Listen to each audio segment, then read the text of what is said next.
people are, and it's morning where some other people are. So we're going to just go ahead and have our presentations now. They are going to be recorded.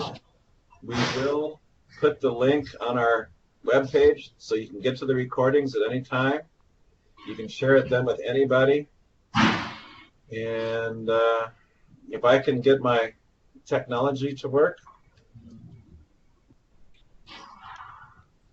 I also want to give a quick reminder while the presentations are going, please mute your mic. Oh yeah, thank you, Betsy. No problem.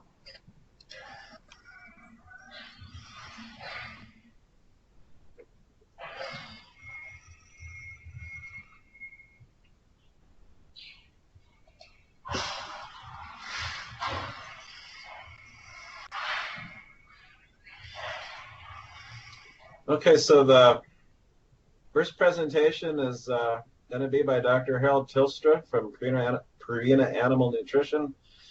Are you ready, Harold? I am. Am I audible? Can you see it? Yes. Okay.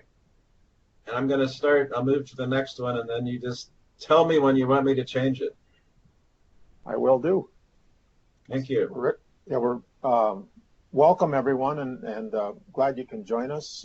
Our purpose here today is to update you on some activities going on with the dry mill ethanol industry in the USA, products that will be available, and some thoughts on using those products, as well as focusing on the distillers grain and the distillers corn oil products that are in the most abundant supply today. If we look at the industry, about a third of the United States' maize crop goes to ethanol production. And as many of you know, there is also some ethanol produced using sorghum, wheat, and barley. But on a percentage basis, the vast majority of our ethanol is using corn or maize as the feedstock. The dry mill ethanol process, and dry mill ethanol is the term we'll all be using, referring to the industry in the USA. It converts the maize into almost equal portions of ethanol, of carbon dioxide, and of distillers grains products. And the reason we're visiting with you all about this subject is that a very significant portion of our distillers grain products are entered into the export market each year. Next slide, please. I've, with permission of the Renewable Fuel Association, using a dry mill ethanol graphic here just to kind of illustrate the process. I'm not going to go through it step by step, but I've used colored circles to highlight the areas that I wanted to cover to kind of lay down the groundwork for the discussions that will be following from Dr. Shurson and from Randy Ives. The yellow box to the left of the slide and the yellow circle on the graphic represents the maize coming into a dry mill ethanol plant. The maize is ground, and some additives and enzymes and steam are added, and it goes into these large fermenter tanks. The very first product that is available to the marketplace actually comes off the top of the fermenter tanks, and that's the carbon dioxide gas. In the North American industry, a fair portion of that carbon dioxide is used in the food industry as carbonation for soft drinks, as a feedstock for making dry ice, or in some cases as a refrigerant for food storage refrigeration facilities. As we go further through the process, down the right side of the graphic, there's distillation happens, and that's to harvest the ethanol out of the fermented mash. And if you follow around the bottom of the graphic to the green circle, we're representing there the production of the ethanol that is used to blend with gasoline for motor fuel. Just a sidebar to our discussion this morning is there's a very focused effort on the part of the U.S. Grains Council to promote export of ethanol as well. We won't be going into that in detail in this presentation, but it's an important product from this industry that is available to the export market. As we come across the middle of the slide, there's a yellow circle and a red circle, and those are representative of the areas we'll be focusing on for the rest of the presentation. The yellow circle is to represent the dried distillers grain products that we use in the animal feeds, and we'll talk about those more. And the red circle represents the distillers corn oil, which is a relatively new entry into this market. It's going to be used, and it is used primarily in two areas, and that's in animal feed as a source of energy, and in the to make biodiesel, which is a source of energy, of course, for a different use to blend with diesel fuels to enter into the fuel market. Next slide, Kim. So the Distillers grains products in the USA, if we look at 2014, which is the most recent calendar year that we have data for, we produced about 39 million metric tons. Just for comparison's sake, that's the same relative range of volume that our USA soybean industry produces into soybean meal. So it's a very, very significant feed ingredient for the feed industry for both our domestic use and for our export markets. Most of this Distillers grains products are dried, and they're sold into the marketplace as dried Distillers grain with solubles. And then just to highlight the importance of exports to our industry is in 2014, over 11 million metric tons of Distillers grains products were exported. So you can see that represents about a fourth of the production for the export market. Next slide, Kim. A little bit more on Distillers corn oil, and Dr. Shurson will be going into this into deeper detail, but just to kind of lay the groundwork here, it's a characteristic of the production of it is the Distillers corn oil is extracted after the mash has been fermented. So we have the post-fermentation effects here. So it's a slightly different corn oil than the corn oil that comes from corn germ that would be extracted before fermentation. This can be used as an animal feed ingredient, or it can be used as a feedstock for biodiesel, as we said before. In the calendar year 2014, it appeared that about 85% of the dry mills were extracting oil. I think most of us would agree that are on the call this morning that that number is probably well past 90% of the dry mills today. So most of the Distillers grain with solubles that's available to the marketplace today is going to have had some of the corn oil extracted from it. From an animal nutrition perspective, that means that we're feeding an ingredient that's going to have a lower corn oil content or a lower fat content than we had before. And Dr. Shurson will be deep diving into that for you on this presentation. But it's a very significant volume of production that's happening. In 2014, probably in the range of 2.5 billion pounds of Distillers corn oil, and that number has grown since then. Next slide, please, Kim. So this is that same graphic in the middle again of this slide that I used on a couple slides ago. But what I want to do here is just introduce you to some of the newer ingredients and some of the other ingredients that possibly could be coming out of this industry. The green arrows and the green boxes are representative of our primary and our most important and our highest volume products from the dry mill ethanol industry. So we're looking at the ethanol, at the Distillers corn oil, and then the Distillers grains with solubles.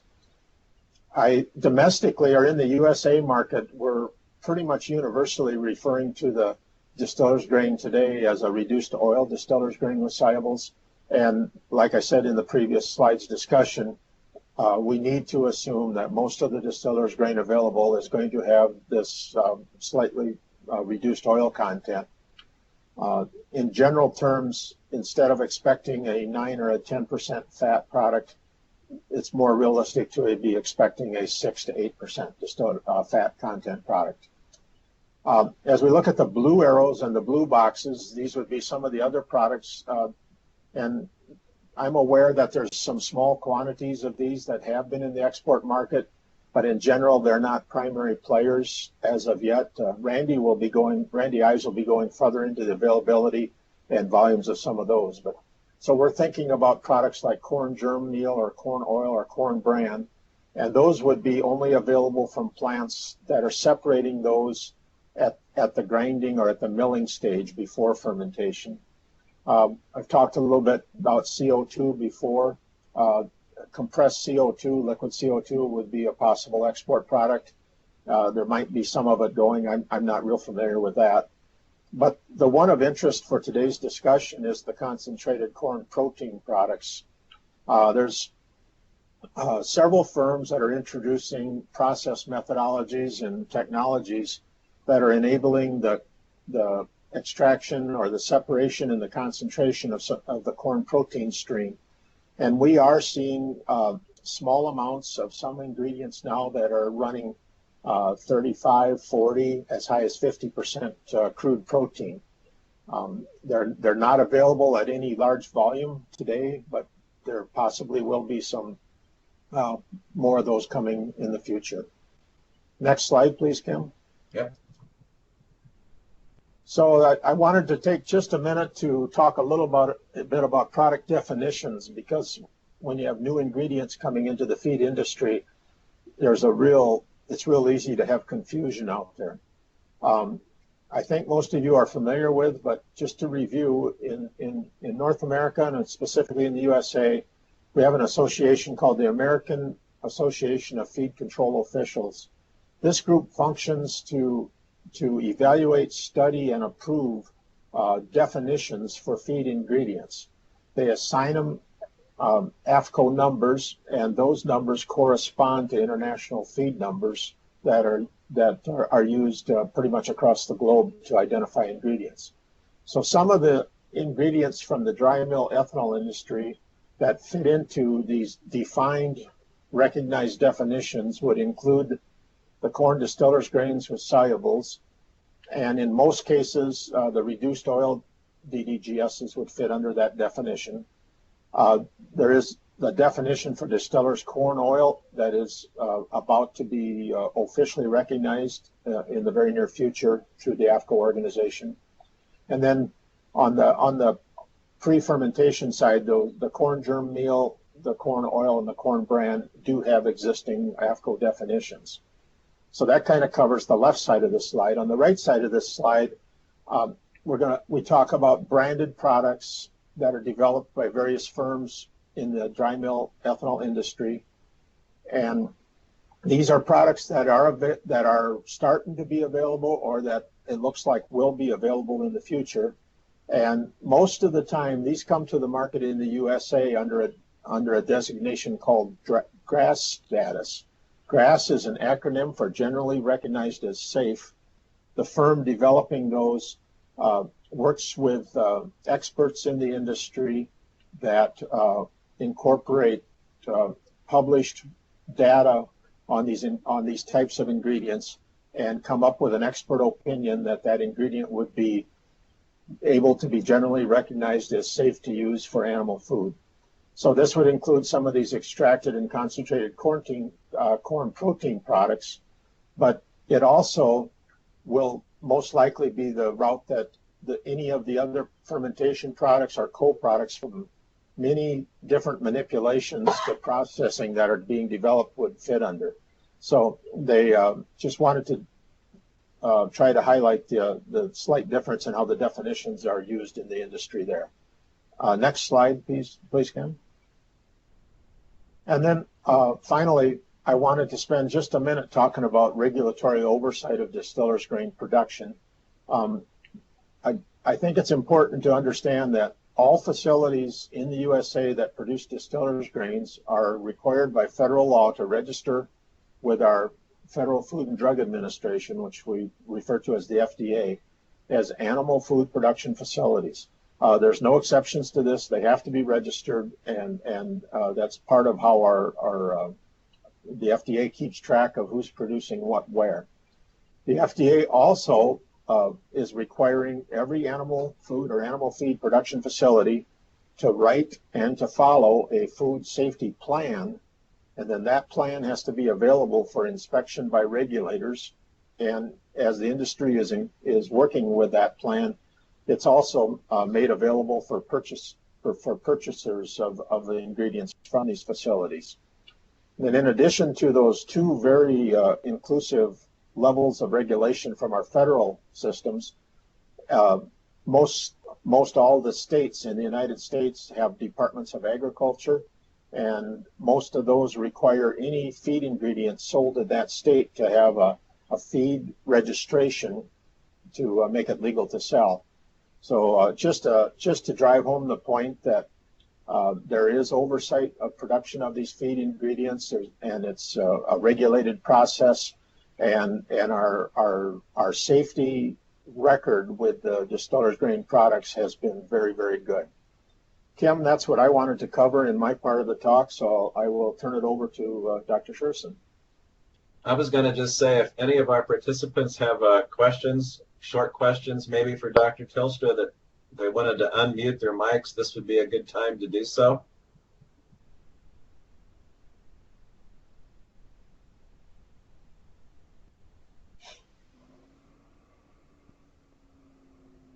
And if nobody has any questions, we'll let Jerry start.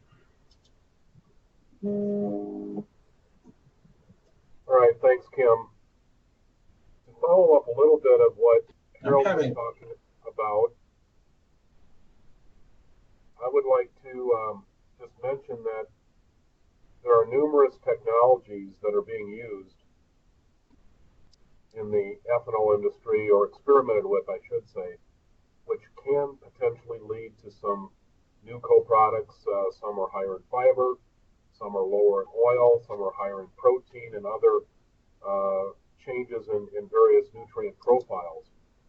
But for the most part, there are only two of these co-products that really are produced in significant quantities that are suitable for the export market. And so today, Kim, let's move to the next slide. Just a second. I want to focus on those that Harold highlighted, and that is reduced oil distillers grains and distillers corn oil.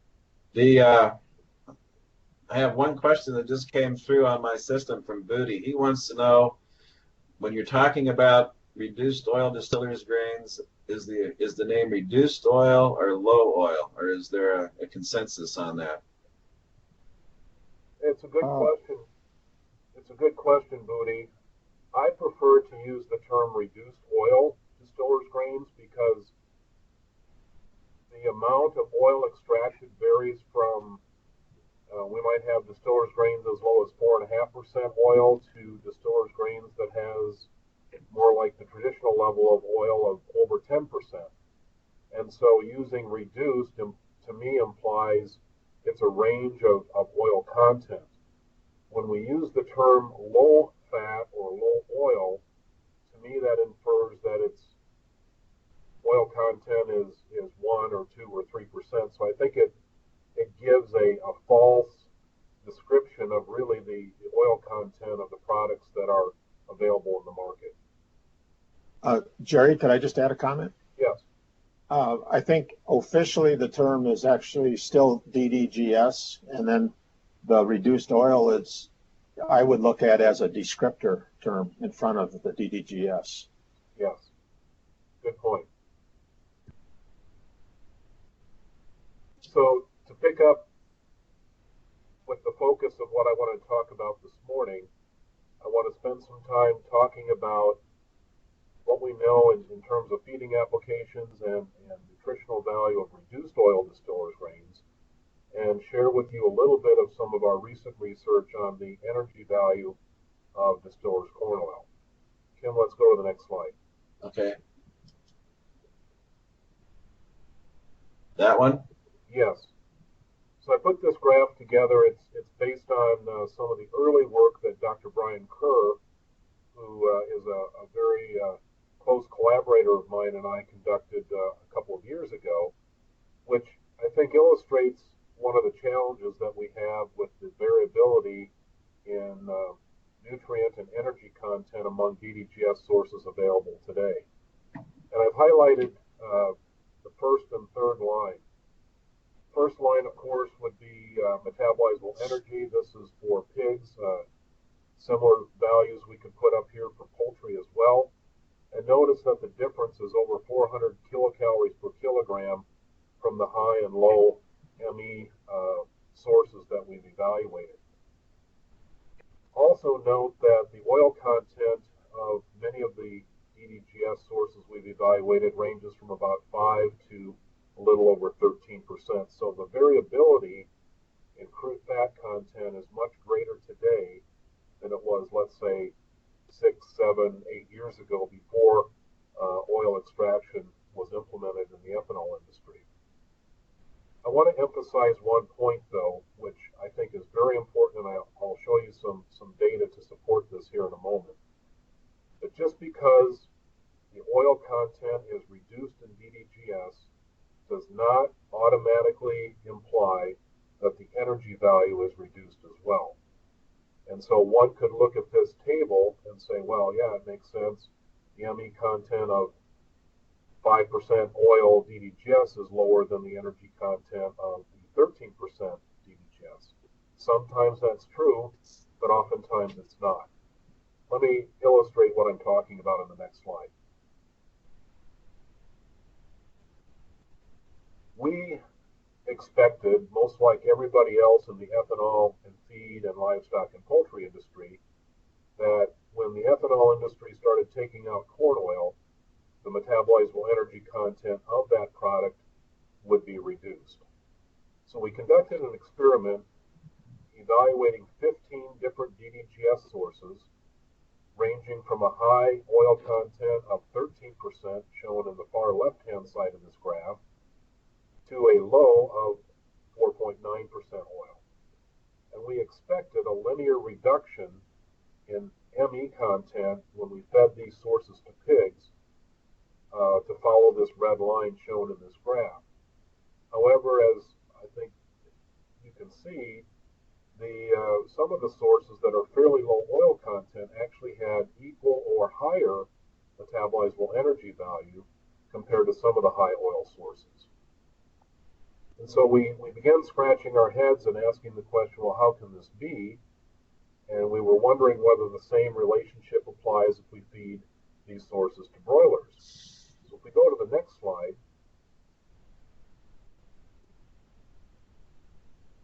we found a similar sort of relationship.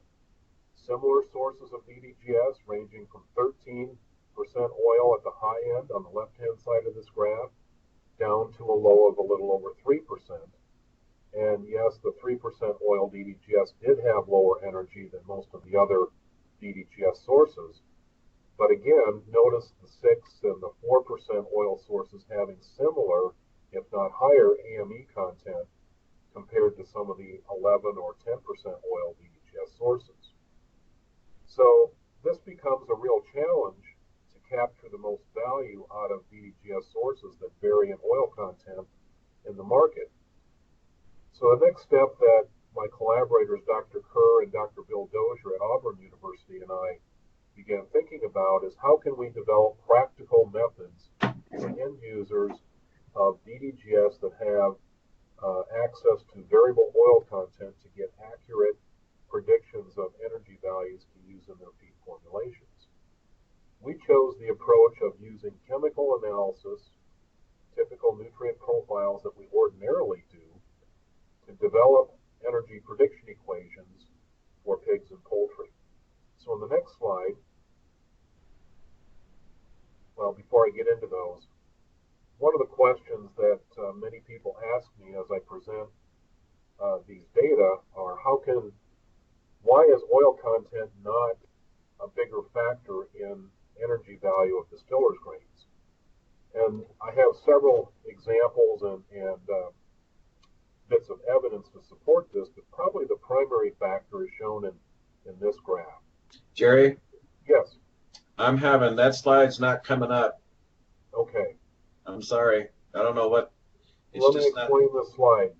What I'm showing here is the apparent total tract digestibility of oil among different DDGS sources for pigs. And I can give you this one. Well, let's go back to the other one. Let me finish that. Okay. To make a long story short, DDGS, when we measure the oil content in a laboratory, we're extracting all the oil, and we get a number for crude fat content. But that number doesn't tell us anything about how digestible that oil is. And when we actually have conducted digestibility studies, we've learned that the oil content of some sources of DDGS can be as low as 50%, whereas the digestibility of oil in other sources of DDGS can be over 80%. So because of the range in digestibility of oil content, we believe that that's one of the major factors that affects the energy value of some of these different sources. So Kim, let's now go to the next slide. This one? Yes. And without getting into all the details, the two equations I have shown on this slide represent several different experiments and a lot of work over the period of about 2 years. But essentially what these two equations provide for the industry, whether you're an end user in the domestic market or an end user in the export market, here we have some validated energy prediction equations for pigs based on chemical composition of DDGS sources that vary in nutrient profiles. And it's really a two-step process. First, we need to calculate the digestible energy value, which requires the measurement of gross energy, NDF or neutral detergent fiber, and ether extract, or crude fat content. We take that number and put it into the first part of the ME equation shown below it, along with a measurement of crude protein, NDF, and ether extract content again. And that equation gives us a very accurate estimate of what the true energy value is of a given DDGS source, regardless of its oil content.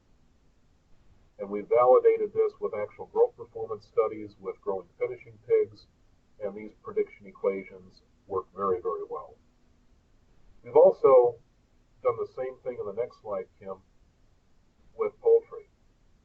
And Dr. Dozier and one of his graduate students, Kate Malochi, developed this AME prediction equation, which is based on the same principles, but as you might expect, because we're feeding a different species of animal, the inputs are somewhat different, and the calculation or the coefficients are somewhat different.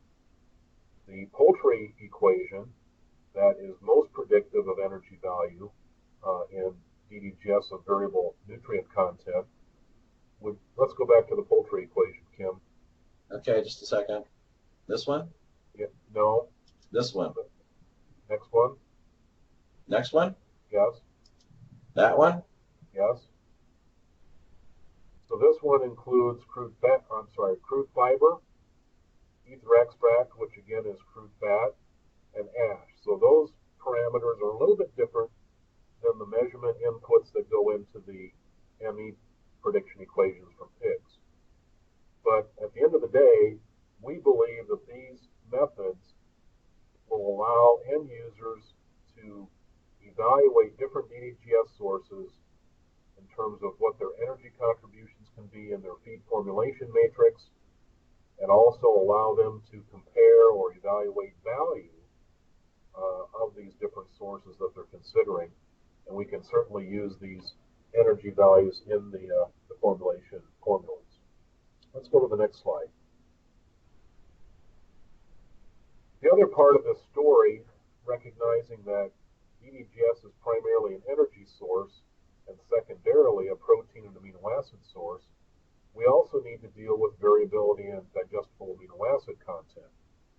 And we just finished a meta-analysis study a few weeks ago here at the University of Minnesota, where we compared a variety of different published studies that have evaluated standardized ileal digestibility values for different essential amino acids in DDGS for pigs.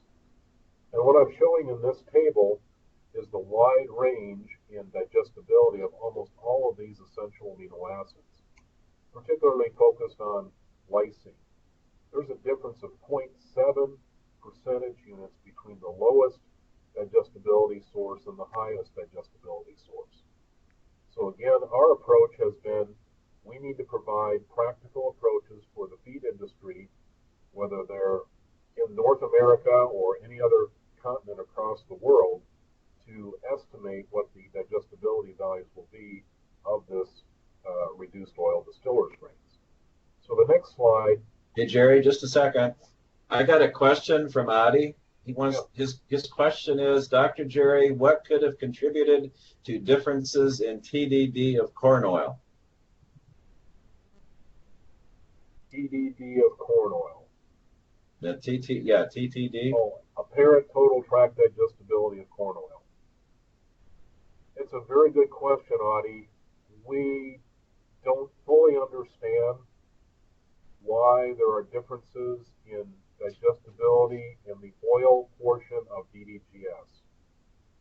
My speculation, and we've actually got some experiments going on in our laboratory right now, where there are different processes used in different ethanol plants across the U.S.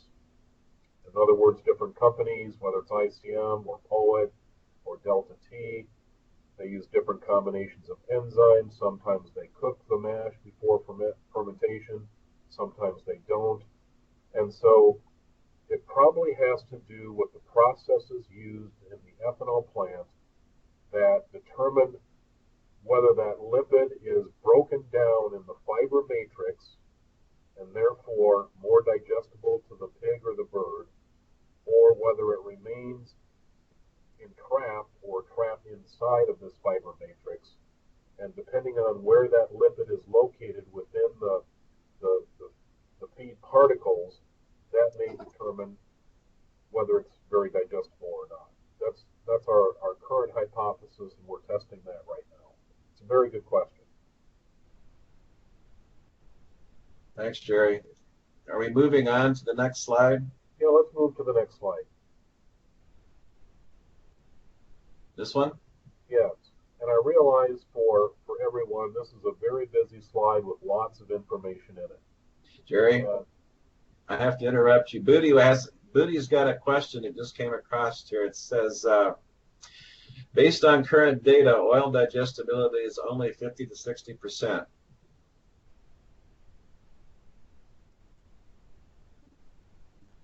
In our studies, as I was describing in the graph that maybe everybody couldn't see except for me, the ether extract digestibility in DDGS ranges from about 50 to 80%. So I think it's important that we think about the context. Here I'm talking about DDGS of different oil concentrations. Digestibility ranges from about 50 to 80%. So that's a pretty big range. And we all know that oil is much more energy dense or more concentrated in energy than carbohydrate. And because of those differences in digestibility, as I tried to explain with Adi's question, we think that's a big contributing factor here. I'll spend a little bit of time, Booty, talking about digestibility of distillers corn oil here in a moment, which is much higher in digestibility because it's an extracted oil, not an intact oil. And I think maybe that's part of the question, if I'm understanding it correctly, that you're asking.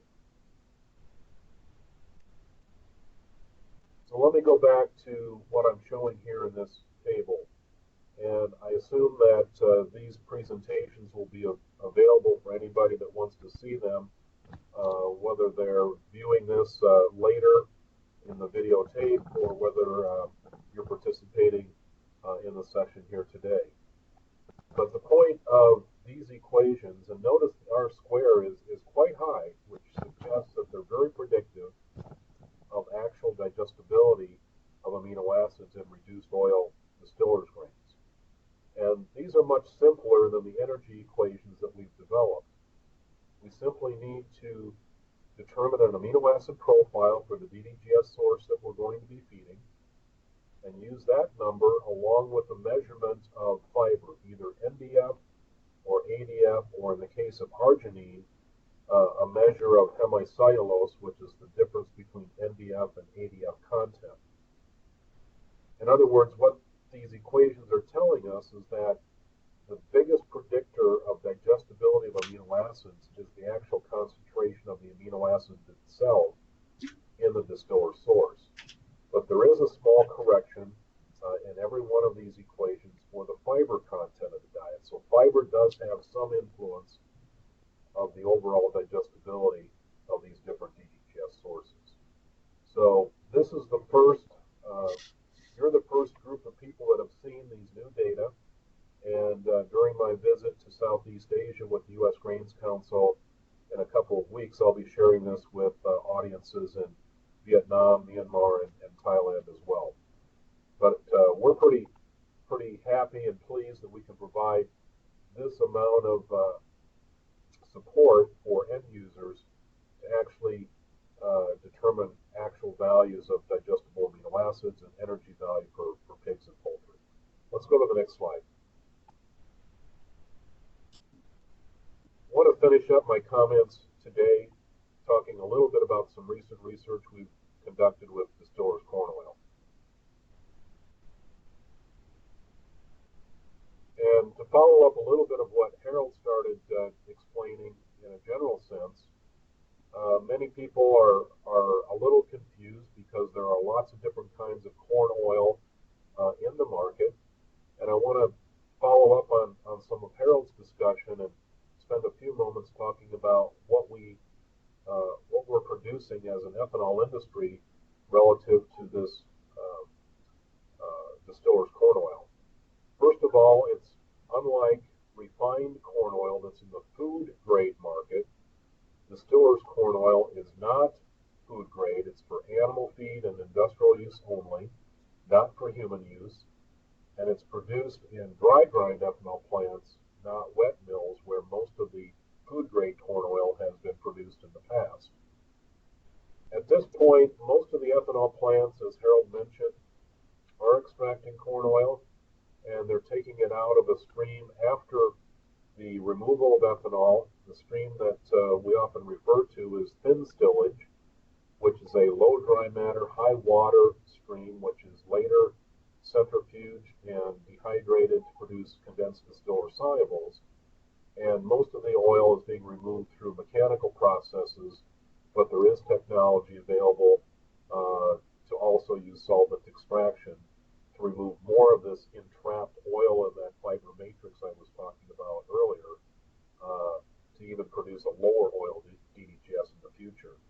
But today, most of the ethanol plants are using simply some surfactants and mechanical extraction to remove a part of the oil. What remains then, or what the composition of this oil is primarily glyceride esters of fatty acids, and there aren't any additions of free fatty acids or other compounds, so it's simply the oil that's being removed that's left over after fermentation that can easily go into either biofuels production, primarily biodiesel, or it can be used in pig and poultry diets. Let's go to the next slide. Harold referred to AFCO, which again is the American Association of Feed Control Officials. There's a pending definition and guaranteed specs for distillers corn oil. It hasn't been approved yet that I know of, but it's very close to being approved. And so these are the trading specs or the guarantees that we're most likely to see not only domestically but also in the export market in the near future. And I think it's pretty self-explanatory, but it basically focuses on guaranteeing a minimum of 85% total fatty acids, a maximum of 15% free fatty acids, and limiting the concentration of unsaponifiable, insoluble, and moisture content in these distillers corn oil sources. Let's go to the next slide. Domestically, about 43% of distillers corn oil is currently being used in poultry and swine diets. And I'm particularly impressed and very interested in the opportunities for export of distillers corn oil, because I think it can be very competitive in a variety of countries in the export market. Its price follows the yellow grease price here in the U.S., which is fairly low compared to soybean oil, and certainly lower than refined corn oil, and very competitive with many of our animal fats, such as choice white grease and tallow. The other interesting thing about corn oil is that its energy value for pigs and poultry and aquaculture is very similar to soybean oil. So it's one of the highest energy lipid sources we have in the feed market. And just as a side note, here in the U.S., when we went through a devastating event with the PED virus in the pig industry a couple of years ago, it caused a lot of people driven by veterinarians to a large part, and other people in the feed industry to begin thinking about the risk of using animal fats and proteins as potential carriers or transmitters of the virus. And in some segments of the industry, people have moved toward vegetable-based diets only, where distillers corn oil fits in very nicely as a high-energy, non-animal source of lipids for energy. Free fatty acid content does vary among sources of distillers corn oil, from less than 5% to over 15%. And the reason that that's important is that a lot of previous research conducted by people like Julian Wiseman and others have indicated that for pigs and poultry, as the free fatty acid content increases in a lipid source, the energy content decreases to the same extent. And so based on that principle and previous knowledge about energy value and the relationship with free fatty acid content, we conducted 2 experiments, one with pigs and one with poultry, to determine whether that's really true in the case of distillers corn oil. Let's go to the next slide. These are data from Dr. Kerr and my research completed this year, where we compared refined corn oil coming out of wet mills, which is too expensive to be used in animal feeds, but we thought it would be a useful reference point because it's very refined and has very low MIU content. And then we collected 3 sources of distillers corn oil ranging in free fatty acid content from about 5% up to about 14%. And then we took the refined corn oil and put it through a process to remove all the fatty acids from the glycerol backbone. So the far right column represents a high free fatty acid corn oil that we purposely manufactured to see if this relationship of free fatty acid level and energy level really applies. Notice that in the row that I've highlighted, the metabolizable energy content, these are numbers for pigs, but essentially there was very little difference in distillers corn oil energy value, particularly at the 5% free fatty acid level, and even at the 14% free fatty acid level, or the 94% free fatty acid level compared to refined corn oil.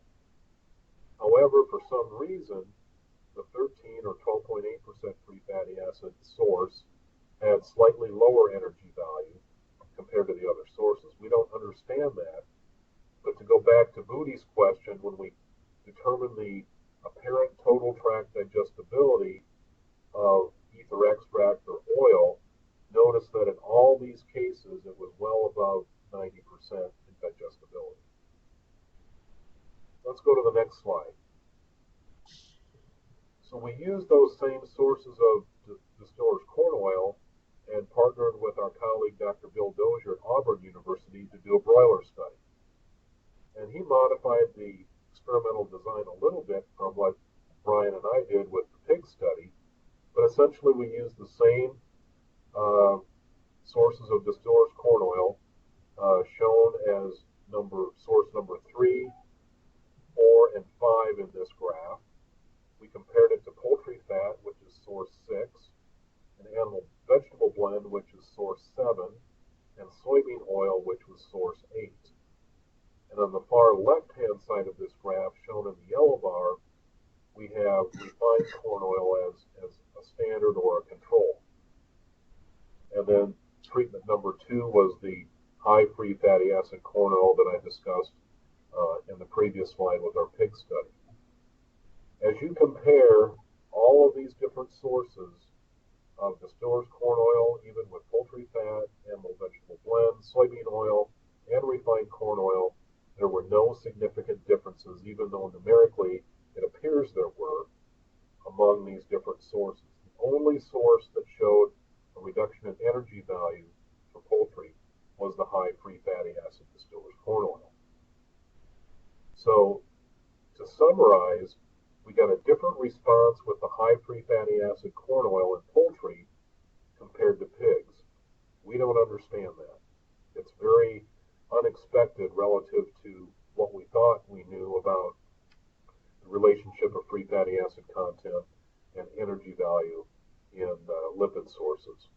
The good news is that it doesn't appear that the free fatty acid content of any source of distillers corn oil available in the market today significantly alters its energy value for pigs or poultry.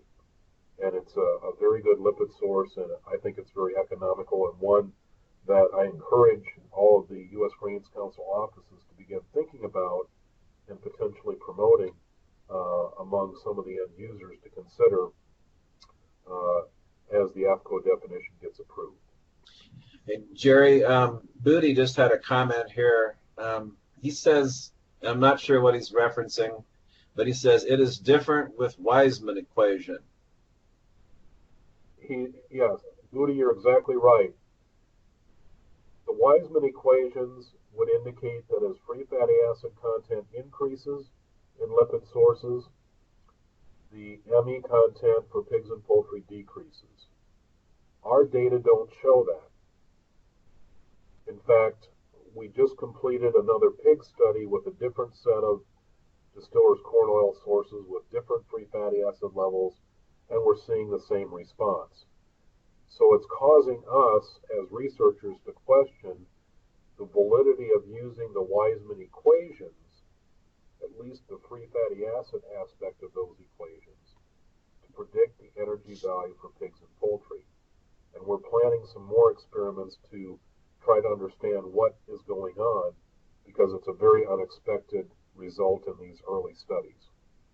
It's a very good point, Booty. Kim, let's go to the next slide. Go ahead and click all the way through. There's a lot going on in this one. I'm sorry, I'm not. No, that's okay. You can leave it right here. I need to wrap up. The last part that I want to mention, because we've been talking about oil extraction and its impacts on energy value of reduced oil distillers grains, and also the distillers corn oil that is produced in large quantities and eventually will be available in the export market, many people are asking questions today about, do we need to be concerned about lipid peroxidation in distillers grains or distillers corn oil, particularly in regions around the world, Adi and Booty, like Southeast Asia, where we have temperatures in feed mills well in excess of 38 degrees C and 94% humidity, and oftentimes we're storing these ingredients for a month or more. So we conducted an experiment, which we just published in the Journal of Animal Science, to ask the question, does the oil in either a 13% oil DDGS or a 5% oil DDGS or distillers corn oil varying slightly in MIU content, is there lipid peroxidation that occurs under these conditions? What this graph shows is, yes, it does. And as you might expect, the lower oil distillers has less peroxidation than the high oil distillers, as measured by peroxide value and T-bars. And even though there was a very small difference in MIU content of our two distillers corn oil sources, the higher the MIU content, the more peroxidation is that occurs. And we know from some of the other work that we conducted in a meta-analysis for pigs and poultry that when you feed peroxidized lipids, whether they're from corn oil, soybean oil, or any other lipids, you can have a reduction in growth rate, feed conversion, and feed intake by feeding peroxidized lipid sources. So it is a valid concern, and it's caused us to ask the question, does this happen under these kind of conditions? The answer is yes. And then the next slide, Kim, which I think is my last one, we asked the question, if we used a couple of commercially available antioxidants, Redox from Chemin Industries and Santaquin from Novus International, can we reduce the amount of peroxidation in corn oil and distillers grains? And the answer is yes. We were able to reduce peroxidation by about 50%. So what these data really tell us is that peroxidation is real. It can have negative impacts on pig and broiler and layer performance. And if we're going to be storing these ingredients at high temperatures and high humidity for long periods of time, we probably need to be thinking about adding some of these commercially available antioxidants to prevent further degradation or destruction of these lipids. And with that, I'm going to stop there, Kim, and if we have other comments or questions, I'd be happy to answer them. So if anybody has a question, either unmute your mic and ask it verbally or else type it in and I'll try to relay it to Jerry.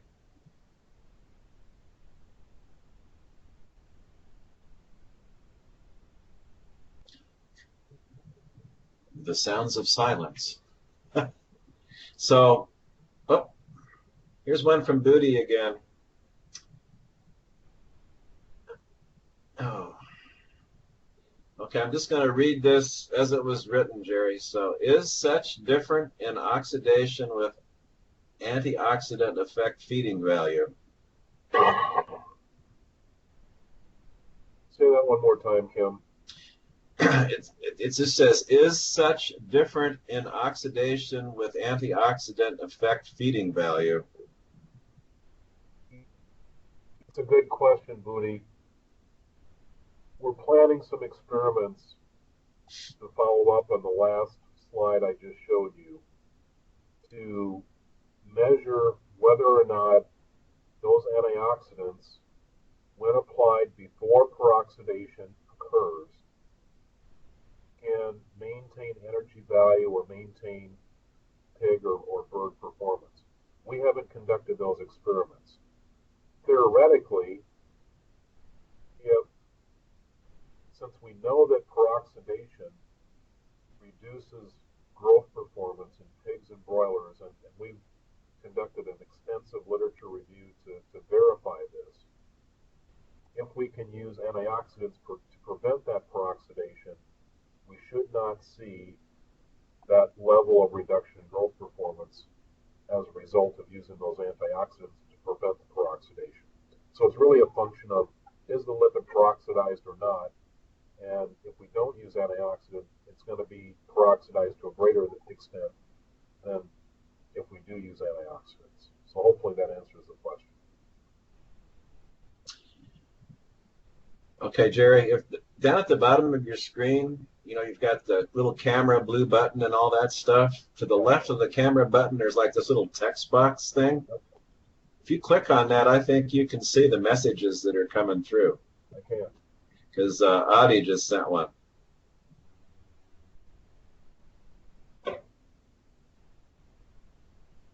Adi, that's a good question. So his question is peroxidation significant given there is not a good correlation between free fatty acids and ME values? I think let me try to explain this. It gets a little bit complicated. When peroxidation occurs in a fat or oil, we do see an increase in free fatty acid content. But free fatty acid content is only one of many different changes that occur during peroxidation. For example, I showed data on peroxide value, which measures the initial degradation products that occur from the peroxidation process. T-bars measures the secondary aldehydes and ketones. So there are other kinds of compounds that are produced during this destruction or degradation of lipids that contribute to the reduced growth performance of pigs and birds. So you're right that our data up to this point show that there's not a good correlation between free fatty acid content and ME values, but it's somewhat different than the question of does lipid peroxidation, because of all these other compounds produced, have a negative effect on energy or growth performance.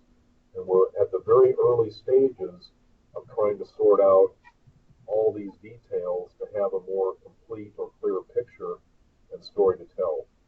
And so stay tuned. We're learning more as we're going. it's one of the reasons why I thought it'd be useful today to at least share some of our initial data to give you some initial perspective of what we're finding so far.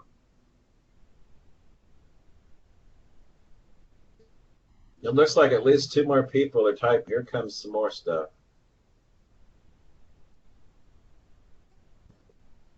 That's right, Adi, with your comment.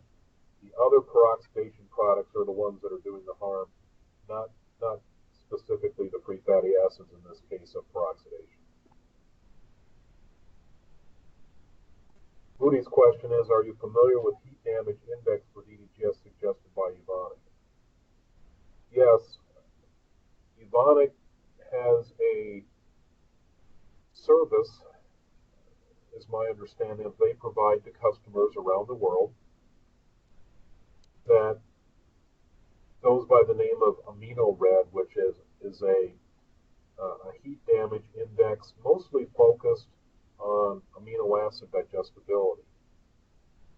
I haven't seen anything related to heat damage related to lipids, although it may be possible, but most of what I'm familiar with is their Amino Red program, which uses a heat index or heat damage index to predict amino acid digestibility, not only of DDGS, but other feed ingredients. And we conducted a bit of a evaluation of that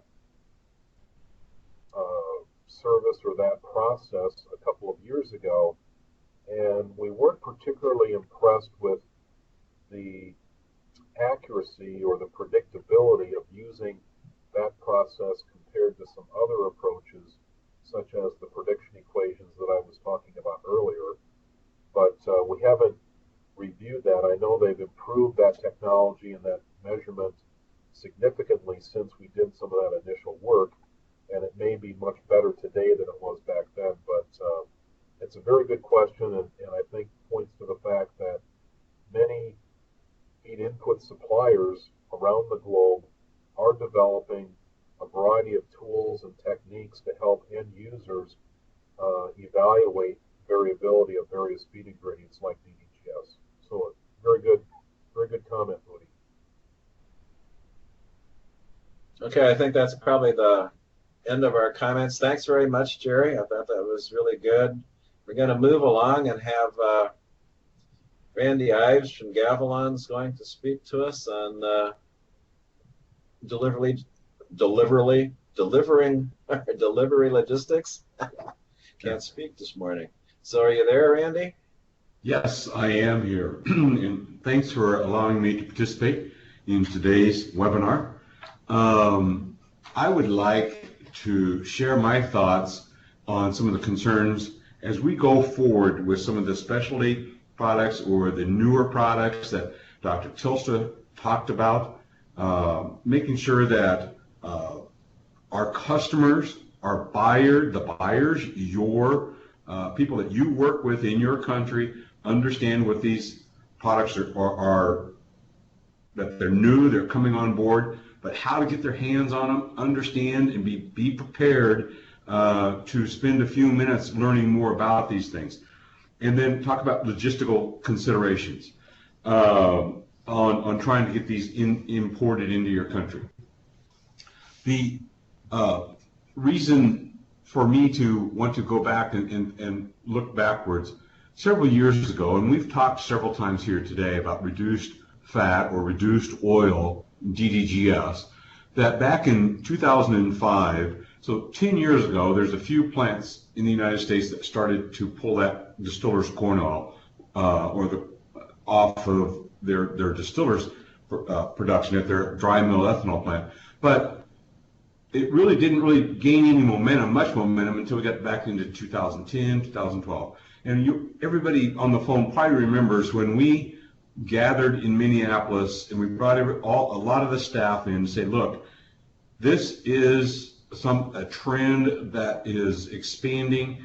We need to make sure that the buyers understand what's going on so that they don't overpay, that they do understand that there's two different kinds of distillers. I'll say traditional, and then what we're calling reduced oil distillers in the marketplace, and that they not confused and buy and get the product that they didn't want. They wanted the other. Okay, so I use the word fungible on this screen just as a descriptor for me, Randy Ives, to say, look, when we started producing distillers, we all had 15, 20 years ago, in the quantities that were exportable, it was like a commodity. Everything was, there's some slight nuances in protein or fat or in the fiber or in color, but it came back to, could I exchange one for the other and not have a very big major change in the ration for the animal, in the cost or the price, and if I was running short, could I borrow some from my neighbor so I could go ahead and finish my rations out for today's feeding until my next shipment got in. So that's kind of a commodity type thing, and that's where we are today on reduced or low oil distillers, reduced fat distillers, reduced oil distillers. It's over 90% of the plants produce it. It's what we see as the main product in the marketplace. There's a couple other things, and Dr. Tilstra talked about those, and I'm going to talk about it. The chemically removed fat is my label because it is distinctive, and that falls in the category that we would call low fat or low oil distillers, chemically removed, because I believe there's an entity that has begun construction of a plant that will remove it using hexane extraction. And for those around the world, here in the United States, hexane extraction is how we remove the oil from soybeans. So we have in the processing process, we have oil, we have soybean meal. Those hexane is the traditional in the majority of the plants here in the United States and probably also around the world.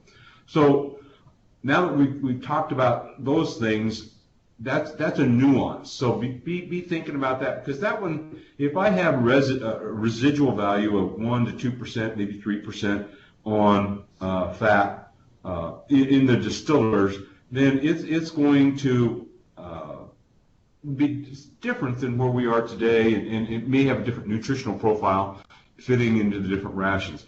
So that's something to be looking for, and we've talked about that. Dr. Shurson spent time talking about the other fat, the more the reduced fat, DDGS, but this is going to be a new one, and it's going to change the box. Now, I'll talk more about availability here in a minute, but there are, I'm going to talk about specifically, I'm going to get into the higher protein products that we know, or a few of them have made it into the marketplace.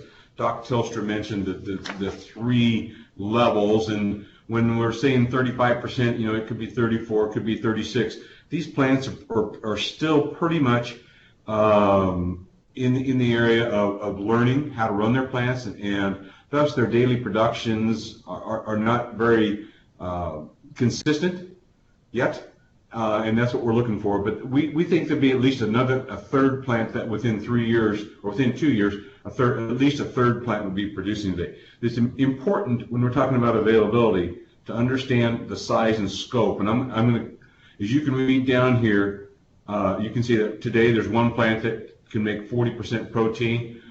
This is crude, as measured by crude protein. And then it looks like in the next 3 years, this is probably going to expand pretty quickly with about 6 plants being available. That number may be slightly higher, it may be slightly lower within 3 years. These are all estimates, and these are my personal estimates. And then on the 50% protein, there's one plant that's producing it today, and with a second plant under construction that should be producing product in about 12 months.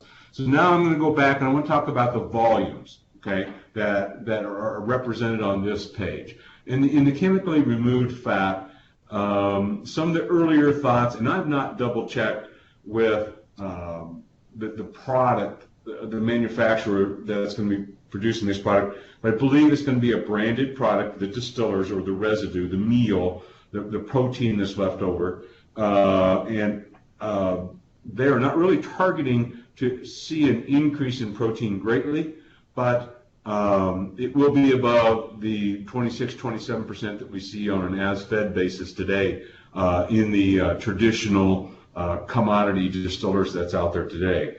But they have the capacity to produce about 800 tons of this product a day once they get up and running, get the plant dialed in. That's the first estimates, and they'd like to build a couple more plants. But you take that 800 tons and you put that in when I'm talking about tons, and I know I should have converted to metric, but I'm going to stay with short tons because I can do the math in my brain. On that, that's about 24,000 tons a month.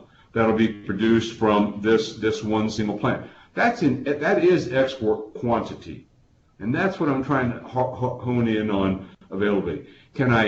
Is it big enough volume as I go through these numbers that I can get it into 15 to 20 containers a week? Is it so that I can put it into a hold of a ship and put 5 to 10,000 tons reliably on every ship that comes to that port in your buyer's country, so that they can have a supply that they can count on? That's the important part. If they start, what I'm trying to, you'll get more of this from me, but I'm always concerned that if somebody does start to supply a product and all of a sudden it's disrupted, the supply chain is disrupted, what's plan B? What else are they going to shove into the ration until that next shipment gets there? Or will they stop buying the product? We want to be seen as reliable suppliers for anything that we promote and push around into the various marketplaces, including the export market. So those are the things that I'm going to be talking about today. So real quick, on the 35%, where there's 2 plants producing today, I estimated that production to be no more than 75 tons a day. So 3 containers a day, that's about 90 containers a month availability. Obviously, any of these volumes, they're going to compete with the domestic market first. And most of these marketers and production plants are focusing on building a domestic market base because of close logistics, being able to supply a couple of loads in a quick basis and in quick form, and get feedback on how it's working into the rations. Okay, so the one plant at 40% today, they're making no more than 50 tons, so that'd be 2 containers a day. But within 3 years, the total of 6 plants, they would be pushing out about 1,000 tons a day. The next generation, the next 5 plants will be a little bit higher in volume on a go-forward basis. So that's important to know. That will probably become a pretty dominant number from my early estimates. Okay, the 50%, they produce about 3 containers a day, about 2,400 tons a month. Again, that's that 90 containers a month, and they are shipping some containers overseas. And so that plant has been running for about 4 years. The second one coming online will be about a little bit more. We'll double the capacity. So then we're starting to talk about reliability. If one's down, how do I get product from the second plant? I'm going to talk more about that. So 2 other discussion. Next slide, Dr. Kim. The 2 more discussion points that I wanted to talk about. Even though some of the raw grains for starch that we have are GMO free, and that would be wheat and sorghum, with wheat being basically feed grade wheat that's being converted into fuel ethanol, and thus having distillers available. They are truly not GMO free because the dry mill enzymes that we use and the dry mill yeast might be GMO based. And I've run into this 2 or 3 times, and the manufacturer, the plant producer, will not guarantee that they are GMO free. Can it be done? Are there yeasts and enzymes that would make distillers truly GMO? Yes, but then you fall into that category of who's going to pay me to take the risk to produce it, because if the yeast don't work like the other yeast that I'm used to seeing and using, and my ethanol yield drops, I have a financial loss. Who's willing to cover and take that risk? When the plant today doesn't need to take that risk, they're not going to do it. Okay? Now, I'm going to talk about antibiotic-free DDGs. They are available. There are some limited quantities coming from the beverage distillers. That would be the whiskeys, the rums, the vodkas that we see being produced in the United States. They do not use antibiotics in a big way or at all. And then there are growing availabilities of corn DDGS from the dry mills out there, and I'll kind of give you a volume. I think that right today there are 3 plants out there that are capable and have been doing it for a period of time, and a couple of them may have stopped, but they understand what it takes and what those added costs are. The one that continues to produce antibiotic-free distillers produces about 1,200 tons a day, and it's available. And but they're not seeing a premium for the product. Okay, it's a choice, a business choice they made. They're going to make it, and they're going to continue to make it every day. So it is available. There is, with the other 2 plants that have the wisdom and the knowledge and can get back to it, that's another 1,000 tons a day. So we're talking 2,200 tons a day.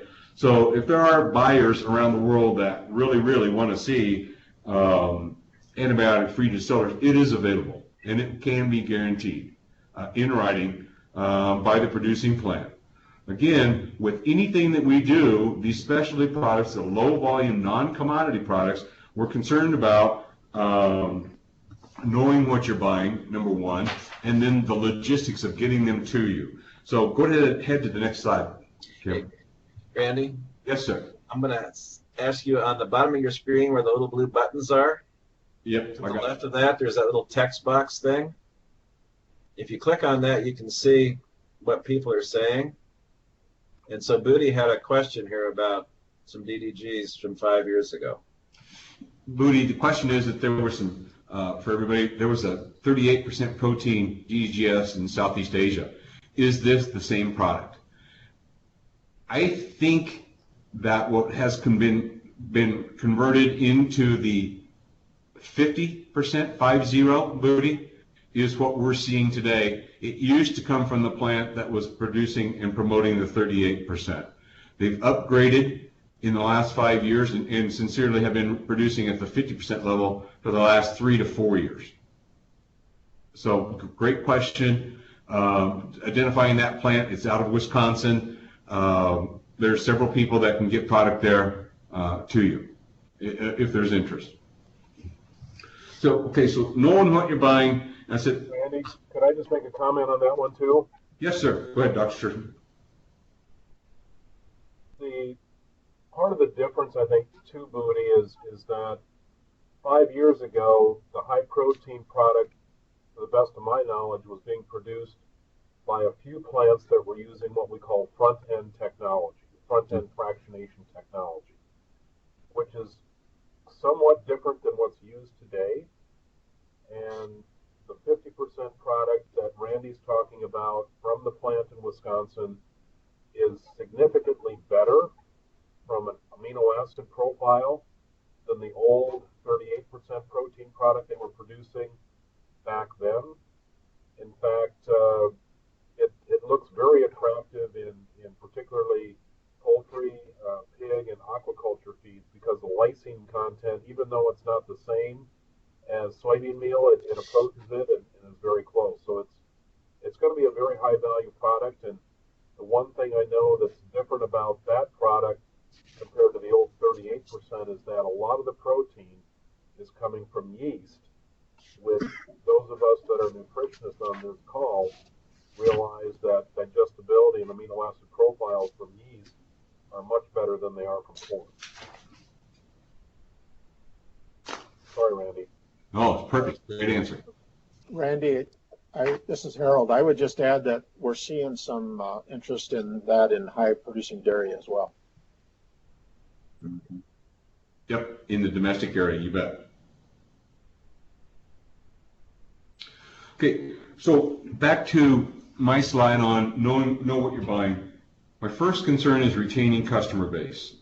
Always has been, an unhappy customer, a customer has a bad surprise, a bad event, doesn't get the results that they're expecting, will become an ex-customer, and maybe take 2 or 3 other customers with him. We'd like to be seen as a reliable producer, reliable supplier of a product that works correctly in the rations every time it's shipped, or almost every time. So these are just some basic questions. You guys are way smarter than me, but I'm always going to be concerned with how long have they been making it? You know, what are the long-term averages? Taking a look at it and said, okay, how many times have they been above one? I'll use one standard deviation. And what's the variability? Okay, that's what we're concerned about. And then as I start to get into the more heavier things, that what will they guarantee? What will they put it in writing? Okay, what lab tests are we going to be double checking against? You know, are we selling it on delivered grades or origin grades or neutral third-party grades? Okay, where I send a representative sample to SGS, and we both agree that that's really what's in the, you know, what the sample said, and if it's off, if it's wrong, if the sample, or excuse me, if the shipment is not of high quality, how do I financially make it right? You know, am I willing? Is the producer, is the shipper, the exporter of the United States, you know, are they willing to stand behind it financially? Okay, those are the things that I think that as we start to go into next generation products, we need to be thinking about. Okay, handling characteristics, you know, particle size. Particle size comes to mind first. Almost all these high protein products that I see out there are very powdery, and there's nothing wrong with particle size, but that also then starts to flow into flowability. How am I going to ship it? Does it come in totes, you know, super sacks, or is it always only available in bulk? What are some of the steps that I need to evaluate prior to starting to get shipments arranged and doing a contract to make sure that I can get this stuff? And then, you know, the quantity. How many other plants are making it? You know, down at the bottom there is the quality the same. If one of the large, and I'll say company X that has 5 plants, do they produce it at all 5 of the plants? So if they've been shipping me from plant in Wisconsin and it shuts down, because our plants do shut down for at least twice a year for 2 to 3 days at a time, you know, will they cross ship out of the Iowa plant? Is the product uniform so it becomes fungible in the case of company A? Okay. The second part of it would be, you know, are there other competitors out there that I can cross ship from, so I can make sure I have a reliable supply? That's all I'm concerned about. Reliable supply at destination, so it stays in the ration and it doesn't throw the cattle, or excuse me, the monogastrics off of feed is the word I would use, from making meat, producing eggs. Those are the main concerns I have. So if you go to the next slide, entitled Logistical Challenges, location, you'll see it up in the upper right. That's a phrase we use in the United States as saying, boy, if you don't have it right location-wise, you're going to suffer probably an economic disadvantage. But so the location of most of these plants, yes, they're right on the corn pile. They're just ethanol plants where we grow the corn. They make fuel ethanol, so they're going to be running for quite some time. They're pretty reliable. The ones that are out in the fringe areas, in the border states, are not the ones that are making these changes.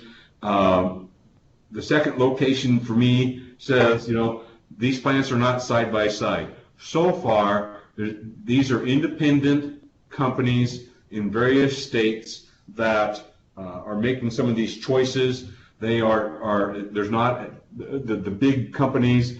I won't mention them, but company A that has 11 plants, company B that has 7 plants. I've not seen them move towards adopting any one of these technologies yet. They probably will over time, just like we saw on the Distillers corn oil removal. There's always a first mover, and then as we go on and people get used to seeing the product and understanding how to produce it, then some of the other people will join in and make it. So the real question I have always is, can we get to the export channel sufficiently? How can I either get it in a container, a barge, or rail car if I can go to Mexico or Canada with it? How can I be a reliable supplier? What's it going to take? The critical thing always will be, can it be identity preserved? Today in the marketplace, the fungible commodity type distillers is commingled quite frequently, not always, but quite frequently at some of the hubs, so they can expedite and be able to load 100 trucks a day.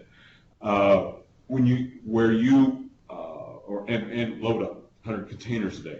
The idea that the plants, that distillers plants today, ethanol plants, distillers plants, I'm laughing as I said that, the ethanol plants, there's numerous plants that can load their traditional commodity distillers, today's fungible distillers, they can load them at their own plant. That's identity preserved. That's not a commingled product. But my issue at either the hubs or at the plant, some of those same plants will also be making a higher protein product. Are they going to take the steps to blow down the equipment? Is it going to be a totally separate piece of equipment that they actually run through the scales and get their weights before loading a container, before loading it with a different protein product? So those are my concerns. How can we identity preserve to reduce the amount of commingling or to zero? The same would go for barges. Rail cars obviously would be loaded at the plant, but even loading a plant or a truck, you have to have sanitation considerations given at the origin site to make sure that we get the product in the form that's desired. A couple pictures on this slide real quick. The middle one on the right, stay on the other slide. Sorry. It's all right. Is just a 20-foot container. You know, obviously we ship that way. The little white box next to it, it says Union Pacific. That's a liquid container. This has, and I'm going to talk about liquids for a few minutes about CDO, corn distillers oil, going export, because it is starting to go export. Dr. Shurson talked at length about a good percentage of the corn oil that's produced in the United States, when it goes to a feed application, does go to monogastrics. So it does provide energy to be good vegetable energy into the various rations, and we are doing exports. We, the industries, is doing exports of CDO into the world marketplace. So that's a container there. The other one is a bladder, the bottom left picture. It's in a traditional 40-foot container in this case. It's just a picture of a bladder that was filled with liquids. This is another way a buyer may be able to receive it. Each of these steps are expensive, but when you understand that the cost of the CDO is expensive, obviously the reasons for keeping it secure and in good condition so it arrives at destination is paramount. So I'd like to go ahead to the next slide, which is my last slide. Distribution reliability. I've kind of talked about it a few times. I'll talk about the pictures first. Obviously, if your container's on that picture in the upper right, someone's going to have a bad day, and it may be your container that doesn't stay at the top of the stack and go ahead and falls off your boat. So that talking about supply interruption risk. If you're just using a little bit of this product in each ration each day, what's your backup plan? I think I call it emergency rations. Other people call it storm rations here in the United States. Other people have different vocabulary. But what's the plan if you run out one of these specialized products?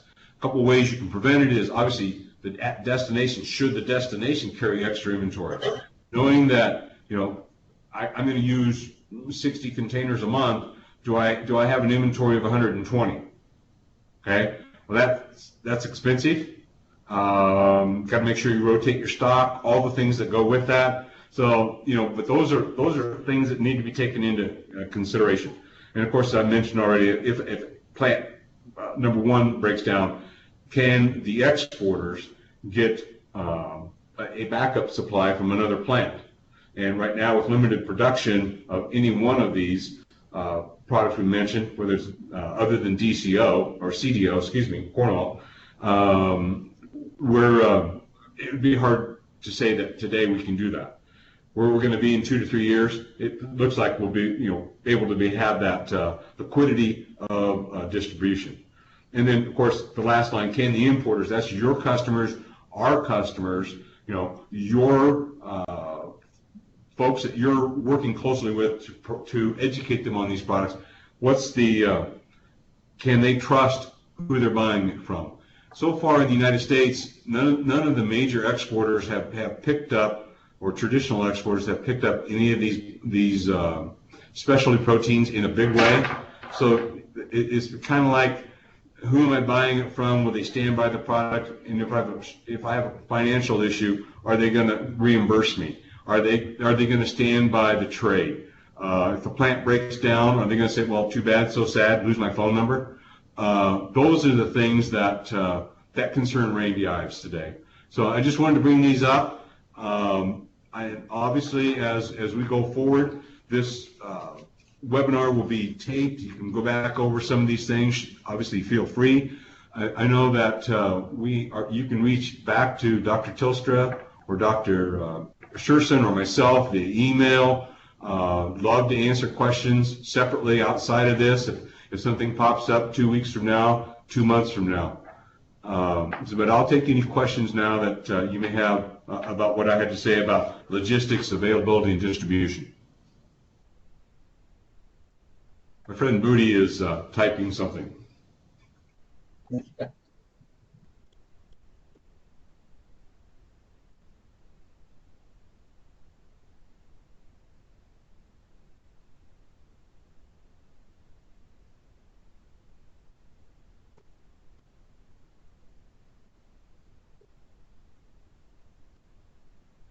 The question is, in regard to quality, how reliable is the certificate of analysis?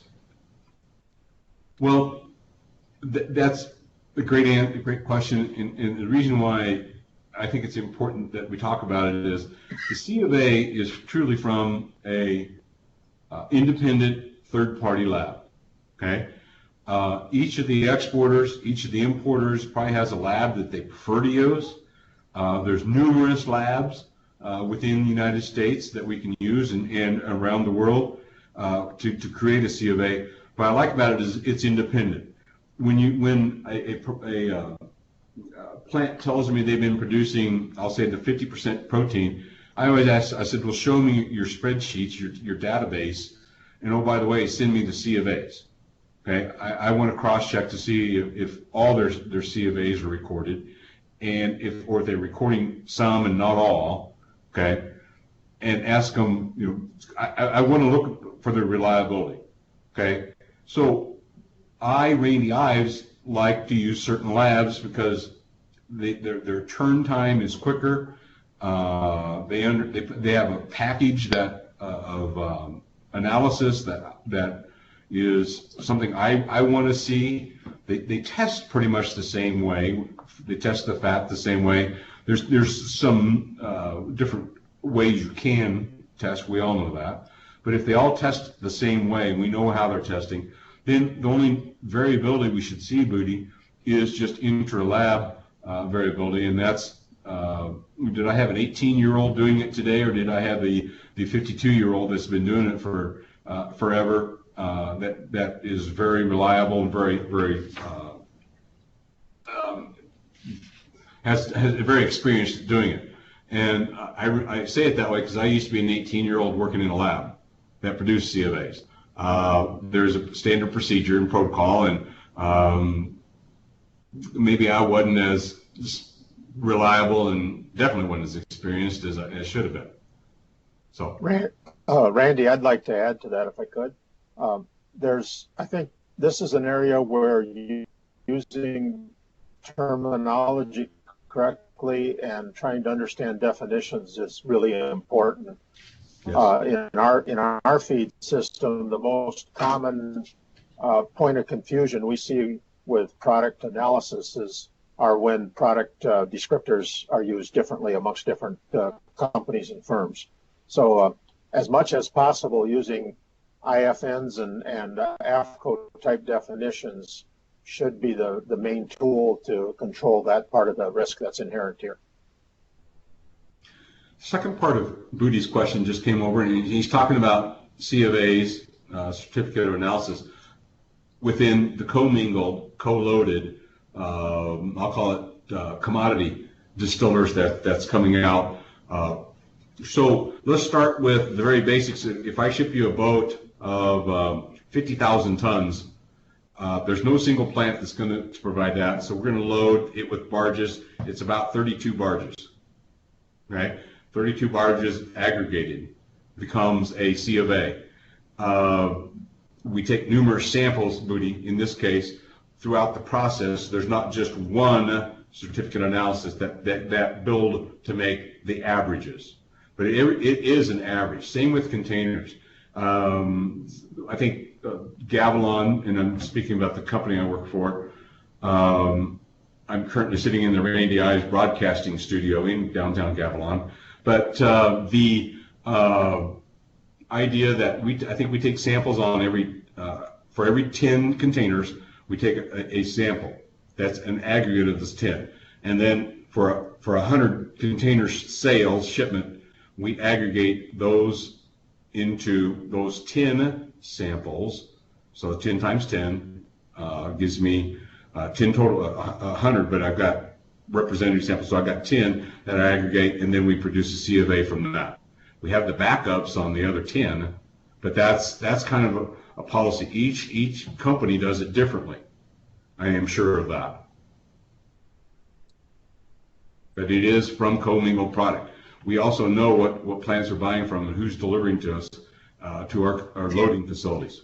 So we know who has reduced oil. We know who has darker product. We know, and those are the products we try and steer away when we're guaranteeing X, Y, or Z for our shipments.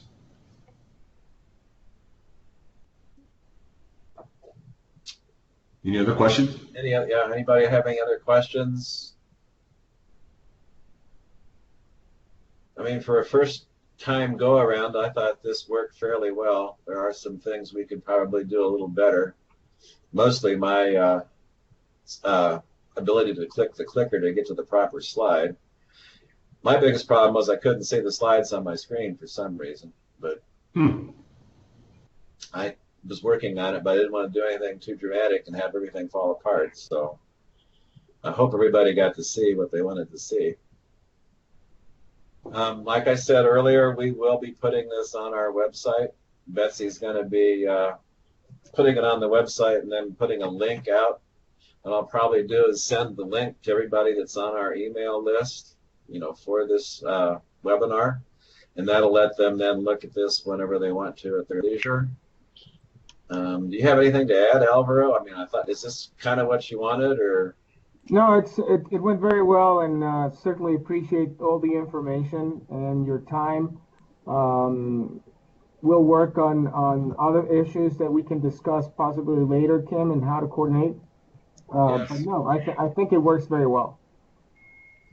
Kim, I see we have a question from Adi. Question from Adi just came in, yeah.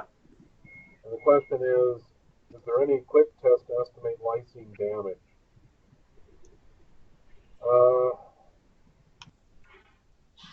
There's not really a quick test. In many cases, we can estimate protein damage with a measurement called acid detergent insoluble nitrogen, which is part of the ADF procedure. It gives us a general indication. It's more applied for ruminants than it is for monogastrics, but it's not a quick test, so to speak, other than we have to do a laboratory analysis just like we would for anything else.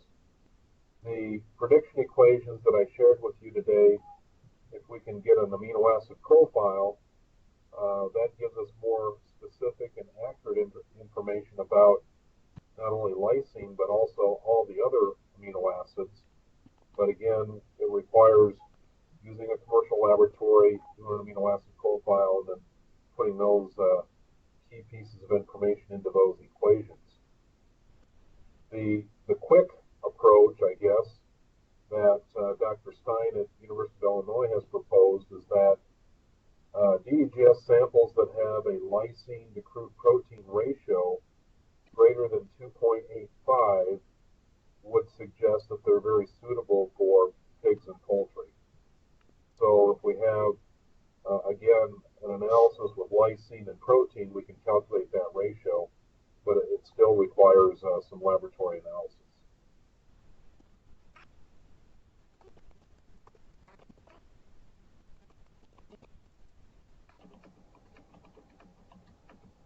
We have another question. Customers still use color. Yes, ADN is closest. What is the max value? Sorry, we can't analyze for amino acids. At one point in time in the industry, probably back in the early 1990s, there was a huge variation in color of DDGS. And many people that work in the feed industry have used color of various feed ingredients as a very subjective but somewhat indicator of protein damage or heat damage. In some of the recent research that we've conducted over the course of evolution of the ethanol industry, today I can very clearly say that color is not a good indicator of lysine damage or amino acid digestibility like it was maybe 15 years ago. Primarily because a lot of the technology used in ethanol plants today has improved to the point where drier temperatures, drier time is less than it used to be. Many of our products that are produced by most of the ethanol plants exceed an L.L.C, which is the lightness of color score of 50, which a lot of people have migrated to in the industry. And so if you have color in excess of 50, there's a very poor relationship between color or L.L.C value and lysine digestibility. So I'd be very cautious. In fact, I'm actually discouraging people from placing too much emphasis on color today, because the reality is, from a feeding value or economic value assessment, color does not do a very good job of accurately establishing value.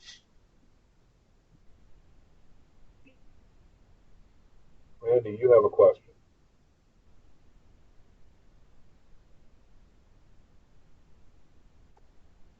Unmute your mic. Thanks. Booty asked or made comment, there is Argentine DDGS coming to Southeast Asia. Yes, we know that.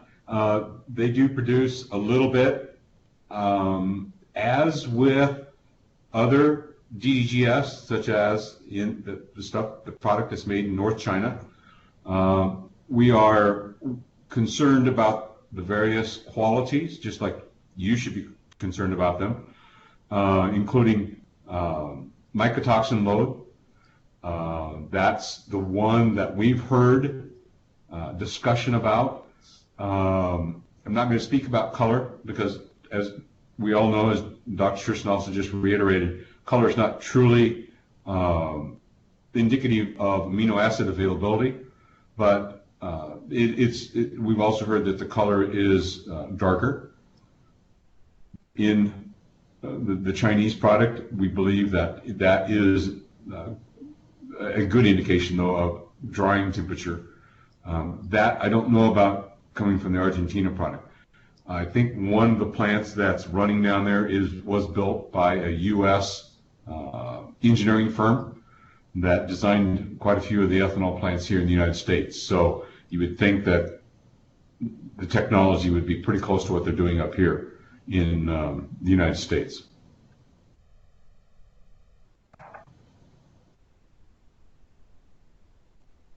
I would point out that, well, as Abby's typing a question, the Argentine DDGS is in low volume. It's a great experiment on logistics and distribution issues, unless there's because I don't believe it's the same qualities as you would find coming from the USA. So if there's a shortfall, how do they compensate? How do they make up for it? What's your substitute plan?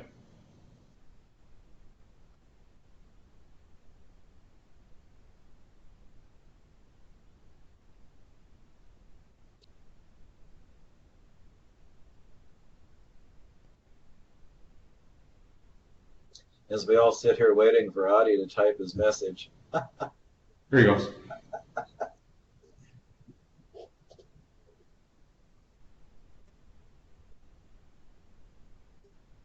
Audie's question is, I was told that DDICP with a value of 2 to 3 is okay and above this range is not good. How true is this, and what percentage of that 2 to 3 is lysine?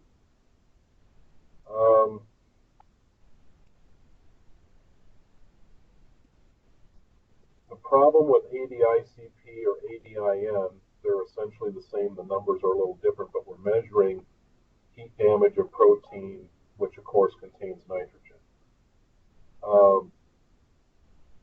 Is that it's like measuring crude protein trying to understand amino acid profiles.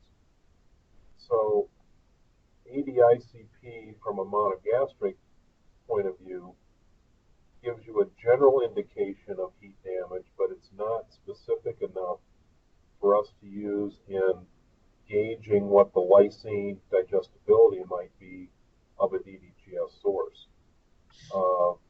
Certainly lysine is most susceptible to heat damage compared to all the other amino acids, but you can also affect a few of the others as well, and so it's not a very good predictor compared to other things we can do related to this. Yeah, certainly a 2 to 3 indicates minimal heat damage of DDGS or even soybean meal, but how that relates to digestibility of amino acids, it's not very predictive.